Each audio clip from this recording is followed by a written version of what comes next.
Hi there, my name is Josh. I am a university lecturer and a researcher in kids' pain.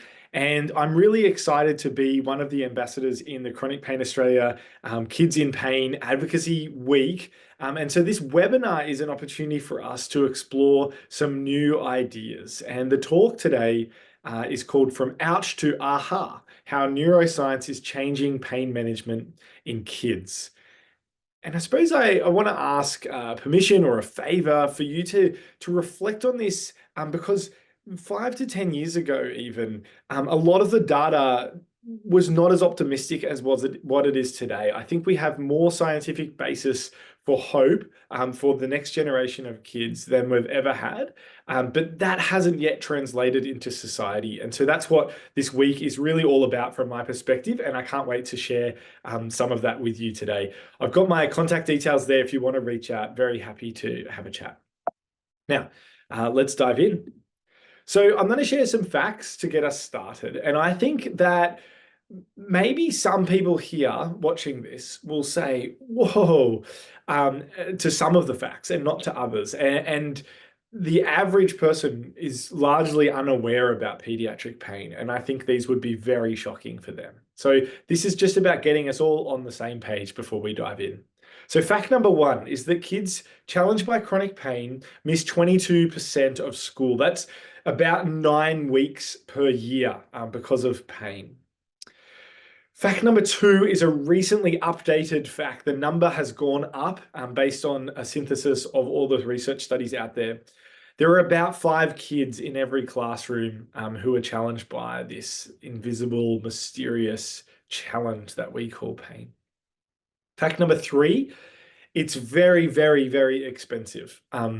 This is across the board, but pain costs a lot of money, billions and billions and billions of dollars. And a lot of my research is motivated by the fact that we potentially could nip this burden in the bud. And when working clinically in pain clinics in hospitals, not at all motivated by the money, but now as a researcher, I'm realizing to change things, we need to make sure that we highlight this is actually not just a health issue. This is a big societal problem, and everyone should be able to contribute and be a part of the solution. And fact number four is kids challenged by chronic pain have worse outcomes in adulthood. And this is a big one because this isn't just they're more likely to take opioids, they're more likely to have days off work when they're older. It is those things, but it's also they're more likely to have pain when they're older. They're more likely to be challenged by pain for a very long time, and it's academic outcomes, and it's all sorts of different things. And there's so much research being done. And a lot of it is just pointing to this main idea that the trajectory is not necessarily good unless we do something about it. And that's what I want us to start thinking about today. So a few background ideas and phrases and words that you might like to kind of look up as we're diving into this. Firstly is this idea of acute and chronic pain, because if you're reading something about pain and they're not being clear about if it's about an injury, a disease, if it's about short-term things or long-term things, it can be hard. Like it can feel like it's apples and oranges rather than apples and apples. So we typically think about pain as a duration issue. So chronic pain has lasted longer than we thought it should. And that's normally defined in the research at about 3 months. But also there's these 3 main mechanisms in the international kind of language that gets used about pain. There's nociceptive mechanisms, neuropathic mechanisms, and nociplastic mechanisms. And so you may or may not have heard of those terms, and it may be something that is worth exploring with your health professional to try and understand more of what's happening, because there's often so many question marks and not a lot of full stops in terms of all of this journey that people go through. The other thing for families is to think about pain in terms of the biopsychosocial model or framework. And I guess the introductory idea to doing that is to think about a big list of biological, psychological, and social factors that influence the moment-by-moment pain experiences that are going on. So yes, family and school and sport, and there's some really big ones that are pretty big for most people. But there's all these 1 and 2%ers or 5 and 10%ers that are contributing overall, but they kind of are going under the radar. And so there's research on things like it's all sorts of things. Like there's research on the headlines in the news, your childhood memories, the influence of tiny things like what seems tiny, like the smell or current expectations or the cost of a treatment, Dr. Google or now Dr. AI, all sorts of different things. And so if you haven't heard of this idea of thinking about pain a bit more broadly, rather than biomedically, which can generally lead to getting stuck, the biopsychosocial understanding for chronic pain seems to be the foundation that's offering people a better path forward. And lastly, I just wanted to mention in the background about the Parenting Through Pain ebook that's being launched by Chronic Pain Australia.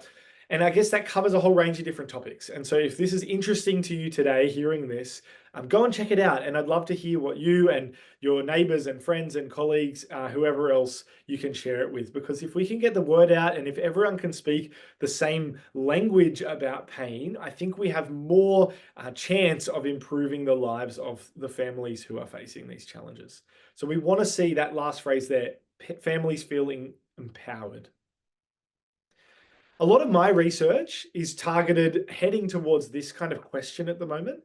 Imagine if learning about pain was a part of your school curriculum.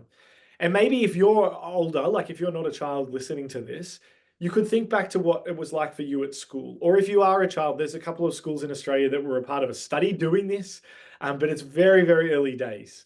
And so what would it look like if you had have learned about the complexity of pain in your childhood? And what we're seeing is all sorts of very exciting things, and I'll share some of them. But even just one story recently, a principal in one of the schools that we were doing studies, he said like months afterwards that the kids in the playground are showing more empathy because they learned the latest neuroscience. Did you catch that? That's crazy, right? Like that's mind-blowing. Kids are able to understand that everyone's pain recipe is unique and different.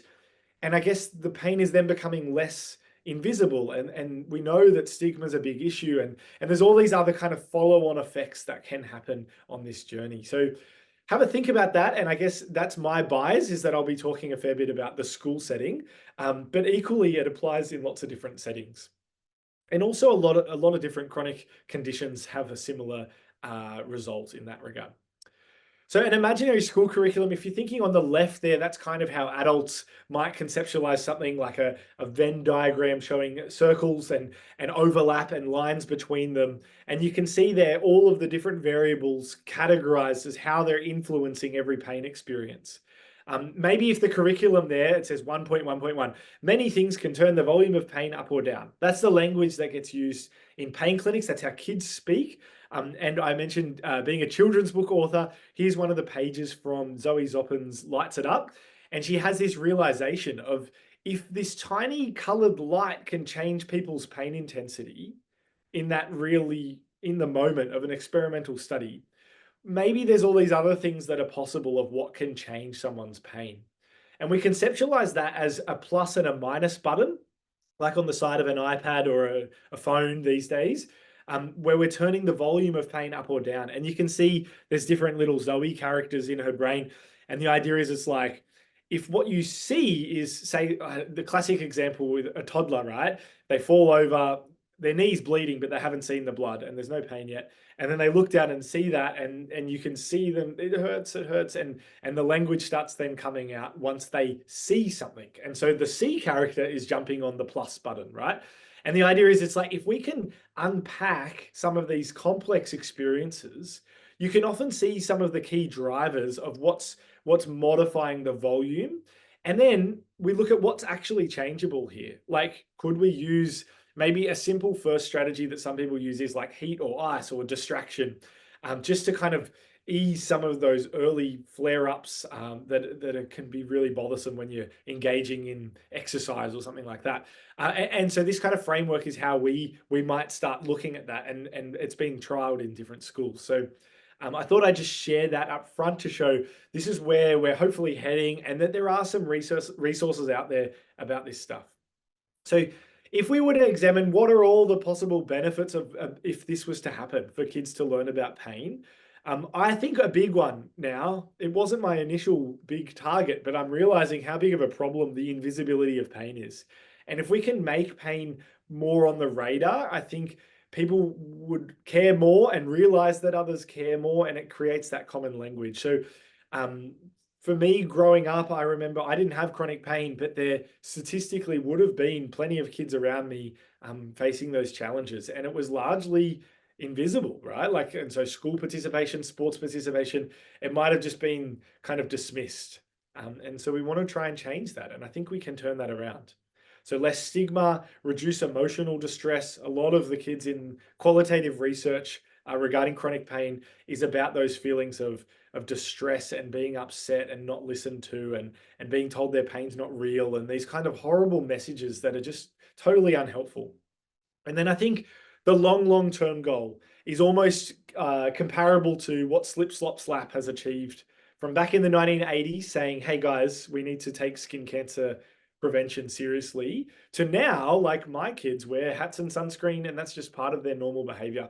And so we kind of want to head towards what is preventative education looking like, and how can we work towards that? So rather than waiting for the flood of chronic pain and seeing the billions of dollars of burden and the hospital systems waiting lists and stuff, it's like, well, is there a tap on? Like, can we turn the tap off upstream somewhere? And that's where we're thinking at the moment. So I'd love to invite you on thinking on those ideas. And when you think about these ideas, I think we need to consider the harms as well. Like, are there possible harms of explaining too much information, or it getting misinterpreted? And so if, for instance, if someone says to you about, oh, pain isn't in relation to the amount of damage in the body, some people feel quite dismissed by that. And the intended message was that pain is unique and variable, and it's related to danger and safety rather than damage. But the recipient has heard, you're saying I'm faking it. You're saying it's all in my head. And so my research is trying to find that balance. Is like, what are these key learning outcomes, and what should we kind of as society probably think to most benefit us? So I'm going to cover a little bit of my research journey, some assessment tools, some language issues, the resources that are out there, things I'm working on. I'm aware of, there's so many great teams around the world. I'm doing some brilliant work. And so I want to highlight that, and then head into the future and think about that, and invite you to the question and answer during the week itself.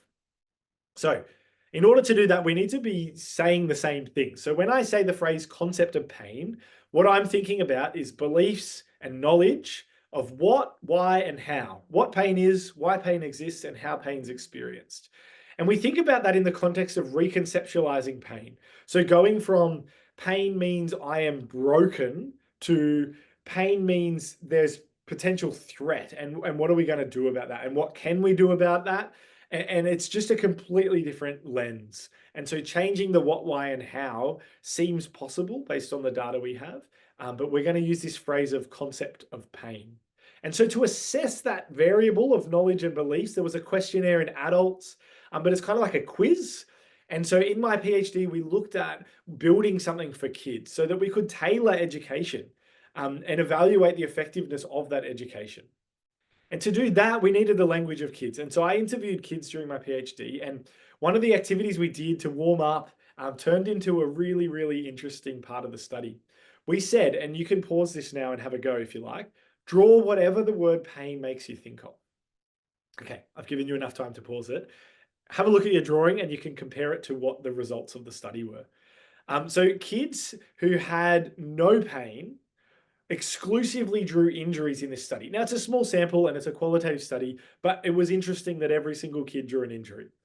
Whereas the kids who, the other half of the study was about kids who have chronic pain, and they did draw some injuries at times, but they also drew things like tears and sad faces and broken hearts, and there were these emotional elements. And because the kids in this study were 8 to 12, there wasn't anything abstract. There were no fires or lightning bolts or messes like scribbles going everywhere. These are ways of conceptualizing pain that are much more abstract. And I teach in a university course, a master's course about pain neuroscience.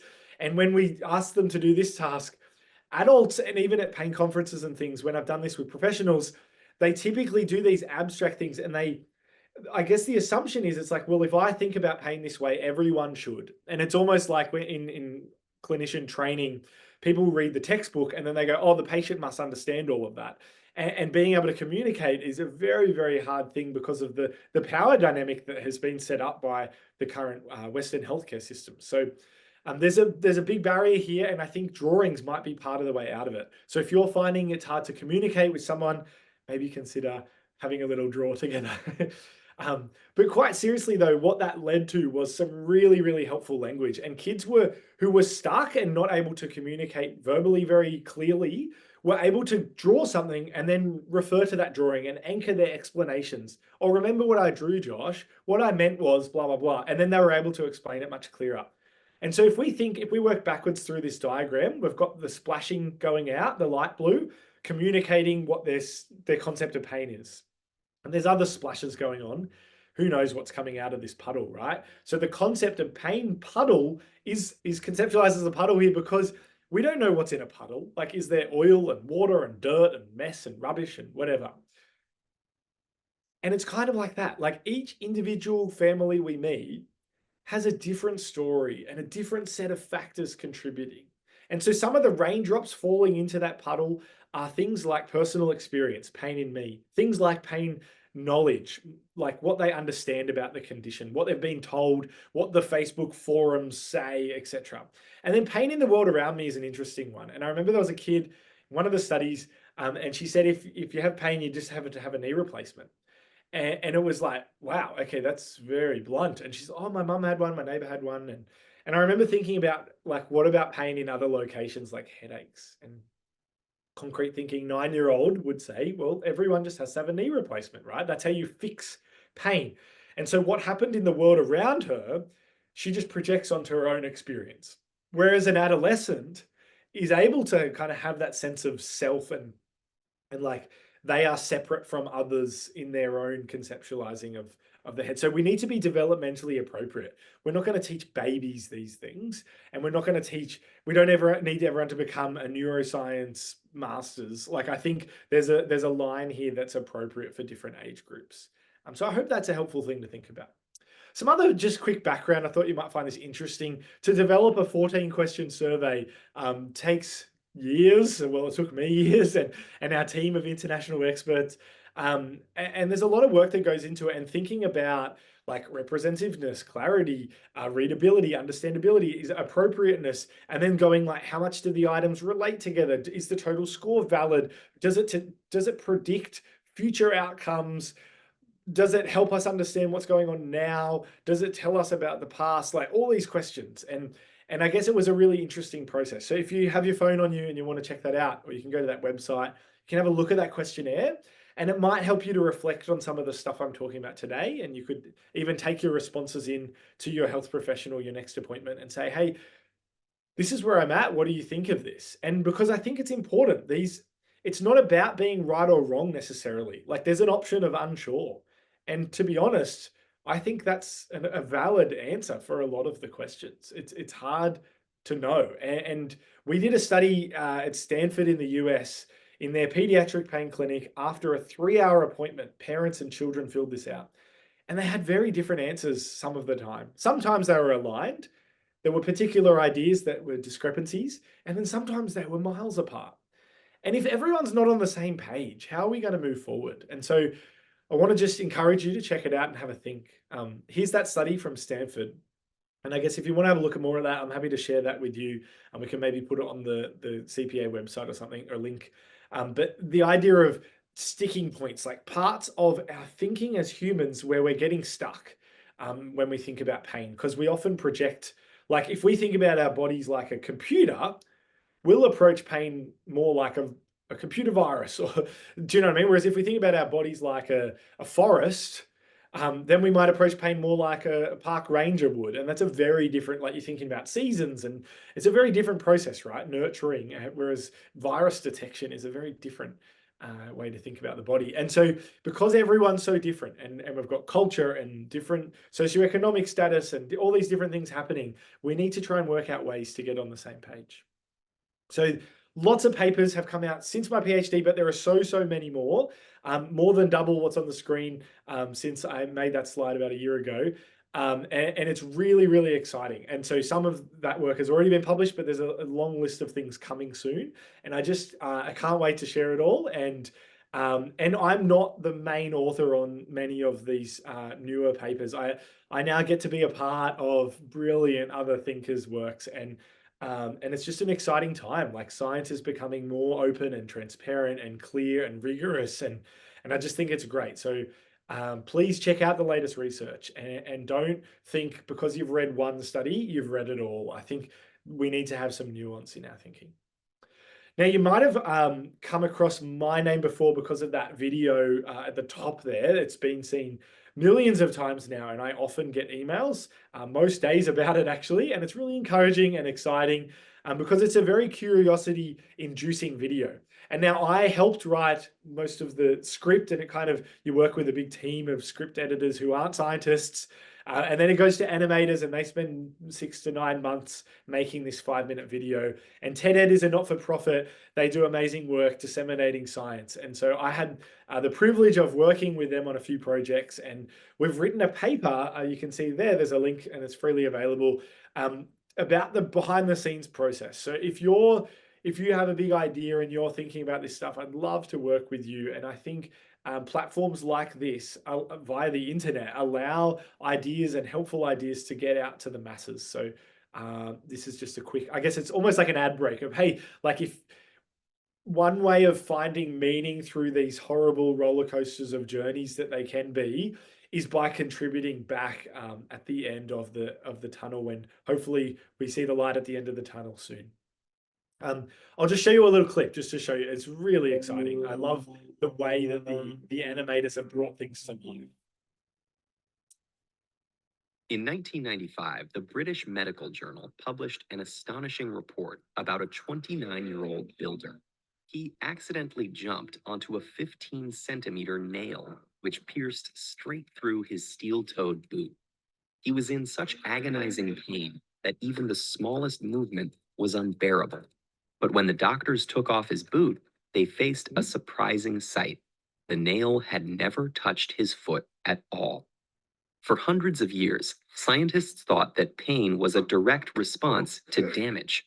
By that logic, the more severe an injury is, the more pain it should cause. But as we've learned more about the science of pain, we've discovered that pain and tissue damage don't always go hand in hand. Cool. I'll pause there, but I hope you've gotten a bit of a taste of what that kind of idea is. And I just wanted to stop there, because that pain and tissue damage don't always go hand in hand is one of the key ideas in the top left of this slide. Hayley Leake is a researcher from Adelaide who you might have heard of. She was on Survivor, actually. She won. One of her studies, she interviewed adults who have recovered from chronic pain and said, what did you learn that was useful? And these were some of the key ideas. And you can see number one was about pain doesn't mean my body is damaged. And so that seems to be something helpful for people. They also found it helpful. Number two, thoughts, emotions, and experiences affect pain. And you can see the following year, there was another study done, same team, but a bit broader, and they interviewed clinicians and experts, and they went back and forward with patient advocates to come up with some learning statements. And I've kind of color-coded so that you can see how they relate. And simultaneously to all of that, for about 5 years, I worked on these 5 children's books. Oh, you can't see the last one, but it's about making an action plan. And that maps onto 6 and 7 and the previous one. But if we pick like the red one, so number 2 in the top left relates to number 3 when it comes to pain, everything matters, but that's a bit abstract. And so the way that we ended up phrasing this in the children's books is back to that idea of so many things can turn the volume of my pain up or down. Very direct and concrete language. And I love one of the things that's so exciting, and the feedback we get on these kids' books, because it's in schools and libraries everywhere now, which is great. So I don't know where I'm going to hear from next, which is fantastic. So please do provide the feedback. I love hearing it. One of the things that's really nice is that this can provide a bit of a structure. And so clinicians say, hey, these 5 books, like if I've had 6 sessions in a row with a patient, after each session, we give one book and they bring them back. And so it's kind of like this homework. keeps the conversation going, a bit of a fun adventure. Zoe and Zach are relatable, these kind of ideas. And one of the things we're really strategic about is it's not one resource with a bunch of different ideas.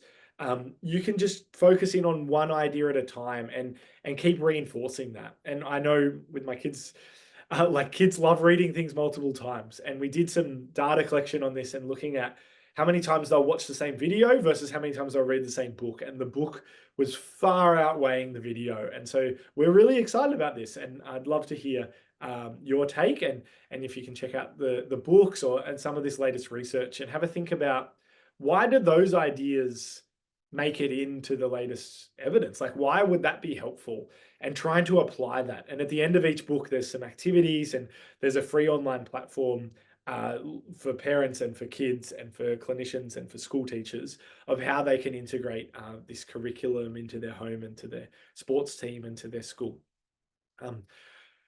At the very least, I think conversation starter is what we wanted to aim for, but hopefully it's doing even more than that. And so, yeah, it's a common language. Kids often say they feel more empowered because it's like I couldn't explain it, but once I could just point to what Zoe was going through, like that's the same tummy pain or whatever it is. And so this is primarily for kids in that primary school age bracket. But it's really, really interesting, particularly in adults. It's more accessible than a textbook, right? And it's like, oh, well, if this is how it's explained to kids, what do you think? And it puts the adult patient in the position of power. And so, yeah, I'm excited. Like, yes, it's for kids, but potentially it's for everyone. So yeah, anyway, another little break from us.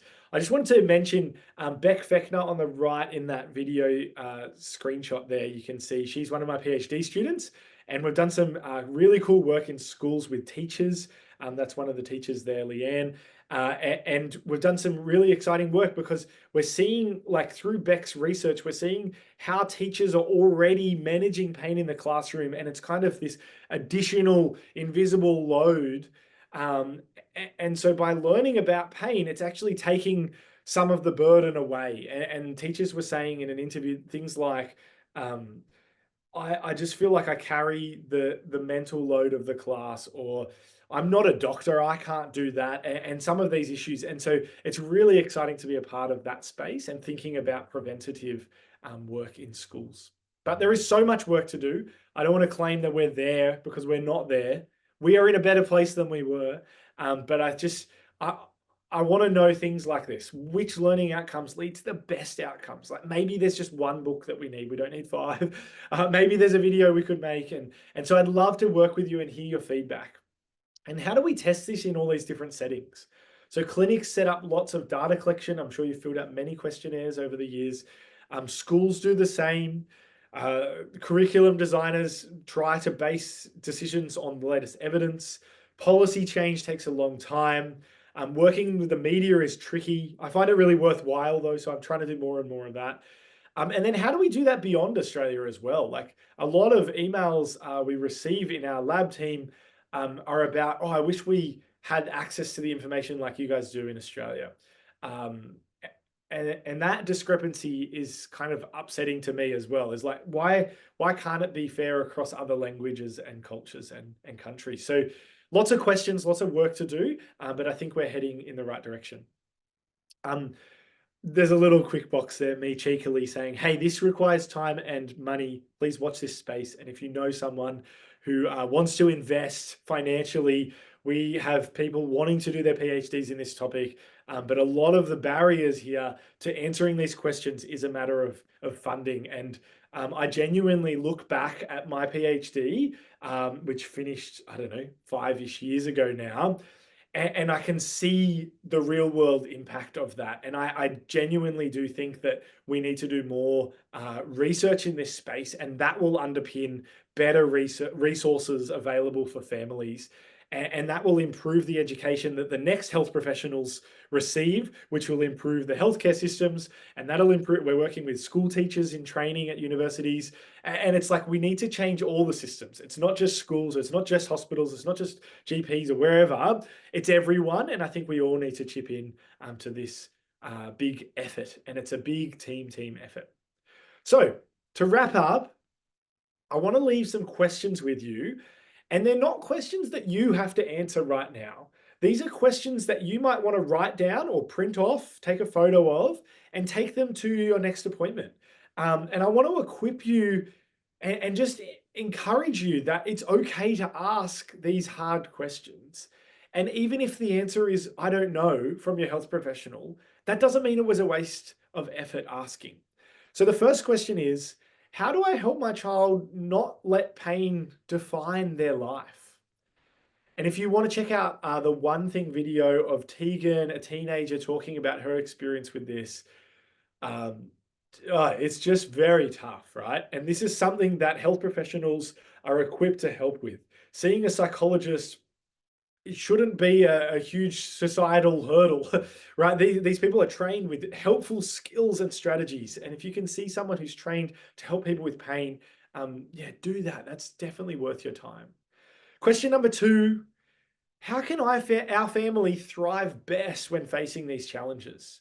I speak to parents navigating this all the time, I suppose in talks like this and also in lots of different settings. But there are just so many challenges, and pain is, it often can start as just one of the many challenges, but quickly it can get to first rank in that. And it's the reason that they're taking time off to look after their kid who's taking time off. And then that spirals into more appointments and then more frustration and anger and miscommunication. And you can imagine how quickly that goes. So to even think about thriving might just feel too much. And so note it down, but you might not want to ask that one just yet. And then question three is, what parent resources are out there for me to look after myself along this journey? And in the thriving, in that Parenting Through Pain ebook, you can have a look at some of that. There's some links, but also ask your health professionals, contact Chronic Pain Australia, get involved in these big community efforts. I want to say a massive thank you. So many families around Australia and the world have participated in pain research studies. And I just think that requires vulnerability and effort and time. And so I want to genuinely say a big thank you. And a big thank you to all the other researchers working in this space, the schools who are participating in studies, for the kids' books that I've written. That takes an absolute mammoth team. So I've listed some people who are on the publishing team, but also experts from around the world who review the content of things that go out. There's a big list of resources and references I can share with you. And I just thought I'd finish with a slide that says Q&A, because I want to invite you to be part of a conversation. I want this to feel as least like a webinar that you've ever heard of, right? I wanted this to be, hey, I'm going to respond in the conversation. I'm going to talk on the Facebook group, wherever it is that you're interacting with Chronic Pain Australia.